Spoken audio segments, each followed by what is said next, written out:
Welcome to Samba Samba. Enjoy the video. In this video, I will explain how to use Japan's public transport.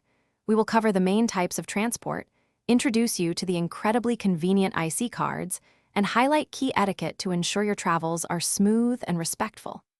Japan's public transport system is renowned for its punctuality and cleanliness, making it an excellent way to explore the country. Getting around is surprisingly easy once you understand a few simple steps. IC cards are your best friend for public transport in Japan. You can purchase one, like a Suica or Pasmo, at most major stations for a 500 yen deposit.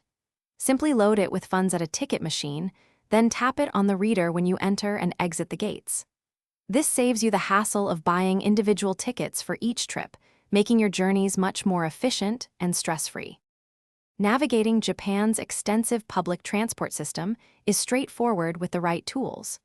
Use a navigation app like Google Maps to plan your routes, as it provides real-time information and platform numbers. Pay attention to the distinct line colors and numbers on maps and signs.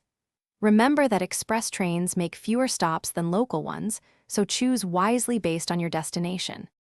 Observing local etiquette ensures a pleasant experience for everyone. Remember to stand on the left side of escalators in Tokyo, but on the right in Osaka. Keep your voice down and avoid phone calls while on trains. Always offer your seat to those who need it more, such as the elderly or pregnant passengers.